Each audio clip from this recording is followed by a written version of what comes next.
If your Singapore business has done well at home and you are starting to wonder whether it could work in another country, there is a support scheme built for exactly that moment. It is called the Market Readiness Assistance Grant, usually shortened to MRA, and it exists to help smaller companies take their first serious steps into overseas markets.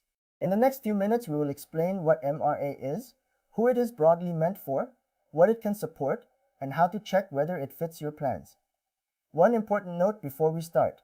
This channel is educational only.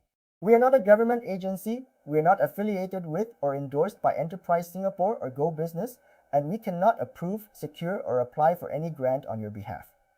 Everything here is background to help you understand the scheme. The exact rules, rates, caps, and deadlines are set officially and can change, so you must confirm what is true for you today on gobusiness.gov.sg and enterprisesjsa.gov.sg. What MRA is? Let us start with the basics. The Market Readiness Assistance Grant is a support scheme aimed at helping Singapore's small and medium enterprises take their business into markets beyond Singapore. The thinking behind it is simple.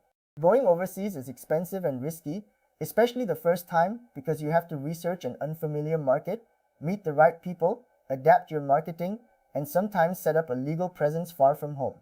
Many capable companies never take that step, not because their product is weak, but because the upfront cost and uncertainty feel too high. MRA is designed to lower that barrier by sharing part of the cost of getting ready to expand. It does not do the work for you and it does not remove the risk. What it does is soften the financial hit of the early preparatory stage so that testing a new market becomes a more sensible decision rather than a leap of faith. Think of it as help getting to the starting line, not a guarantee of what happens once the race begins. So who is this broadly meant for? In spirit, MRA is aimed at smaller Singapore-based companies that are ready or nearly ready to venture into a new overseas market. The typical picture is a business that already has a working product or service and some traction at home and now wants to explore selling into a country where it does not yet have a real presence. It tends to suit companies that are new to a particular market rather than ones that already dominate it, because the point of the support is to help you break in, not to subsidize an operation that is already established there. It is generally not aimed at very large corporations, and it leans toward businesses with meaningful local ownership. Beyond that, the precise definitions of things like company size, local shareholding, and what counts as a new market are all set officially, and they matter. So please treat this as the general shape and confirm the exact eligibility wording on the official sources before you assume you fit. What it supports. Now let us look at what MRA actually supports, because this is where it becomes concrete. Broadly, the scheme is organized around three kinds of overseas activity. The first is overseas market promotion, which covers efforts to market and promote your business in the target country, such as launching campaigns or taking part in activities that raise your profile there. The second is overseas business development, which is about the groundwork of expansion. Things like studying the market, finding and connecting with potential partners or distributors, and figuring out how you will actually operate. The third is overseas market setup, which relates to establishing a presence in the new country. For example, the steps involved in setting up an entity or the professional advice you need to do that properly. Together, these three categories trace the natural arc of expanding abroad, from getting noticed to building the relationships and plans to putting down roots. The exact list of eligible activities inside each category is defined officially and updated over time, so always check the current scope. How the funding works. How does the money side actually work? The core idea is co-funding. Rather than paying for your expansion, MRA covers a portion of certain eligible costs and you cover the rest. In other words, it shares the burden rather than removing it. There are a few features worth understanding in principle. Support is generally provided per market, meaning the help is tied to a specific overseas country you are targeting rather than being one open pot for everything you do abroad. There is also typically a cap, a ceiling on how much support a company can draw, so the assistance is bounded rather than unlimited.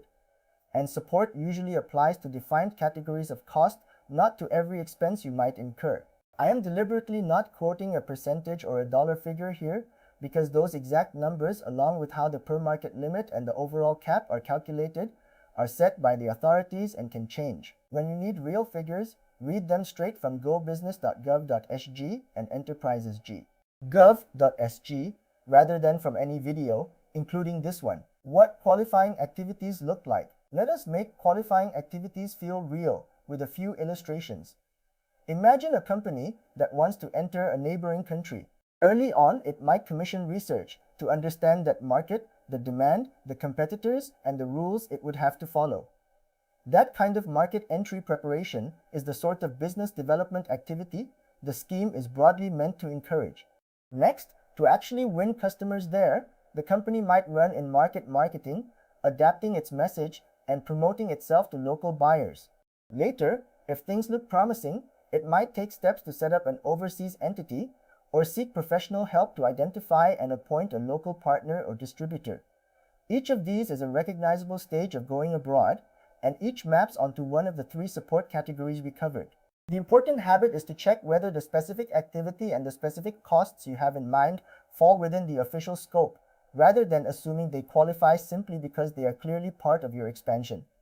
The official criteria decide, not the logic of your plan. Who broadly qualifies to use MRA? Again, in general terms, the scheme leans towards Singapore-based small and medium enterprises with a genuine local footprint. That usually means the business is registered and operating in Singapore and has a meaningful level of local shareholding, the aim being to support homegrown companies as they grow beyond our shores. It also tends to focus on companies that are entering a market where they are not already well established. So a business that already has a strong, mature operation in the target country is generally outside the intent of the support for that market.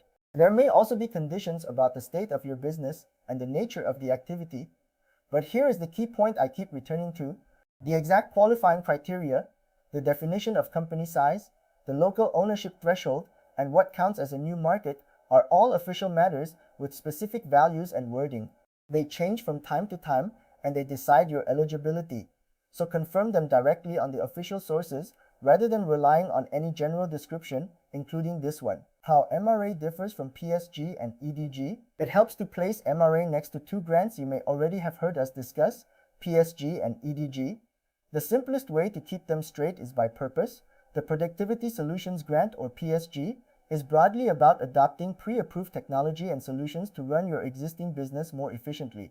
The Enterprise Development Grant, or EDG, is broadly about larger projects to upgrade, innovate, or transform your company, often at home. MRA is the one specifically focused on going overseas. So if your question is how do I become more productive, that points toward PSG. If it is how do I fund a bigger transformation project, that points toward EDG.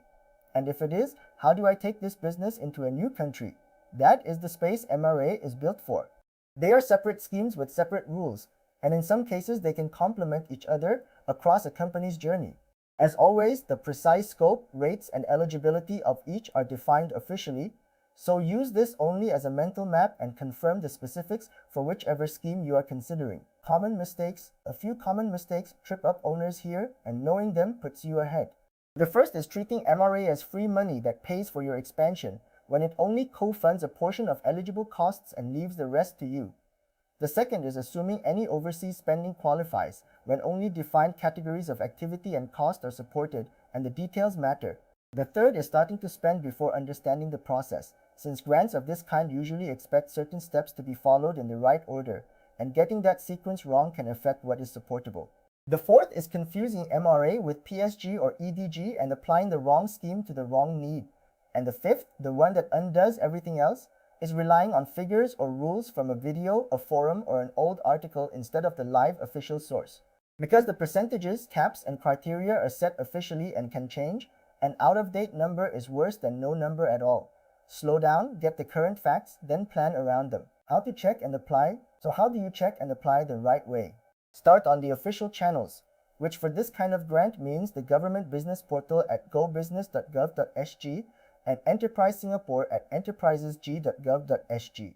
There you can read the current eligibility criteria, the supported activities, the funding rates, and the caps as they actually stand today, along with the proper application steps and the order to follow. Take the time to confirm that your business fits the criteria and that the specific activity you have in mind is within scope before you commit any money, because sequence and timing can matter. If the official language is unfamiliar, note the exact terms and search the official help pages for them, rather than trusting second-hand summaries.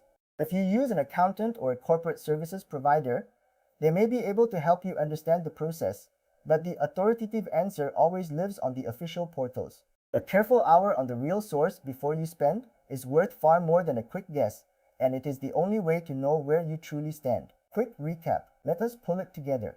The Market Readiness Assistance Grant, or MRA, is Singapore's support for smaller companies taking their business into new overseas markets. It is broadly aimed at Singapore-based small and medium enterprises with local shareholding that are ready to enter a market where they are not already established. It is organized around three areas: overseas market promotion, overseas business development, and overseas market setup. And it works by co-funding a portion of eligible costs, generally per market and subject to a cap. It sits alongside PSG and EDG as the scheme specifically about going abroad. Remember the spirit of this channel? We give you the map and the vocabulary so these grants stop feeling like alphabet soup, but the official sources always have the final word. Nothing here is a promise that you qualify or that any figure or deadline still stands. So confirm everything on gobusiness.gov.sg and enterprises.gov.sg before you act. If this made MRA clearer, subscribe for a new Singapore grant breakdown, and we will keep helping you understand the funding before you leave it on the table.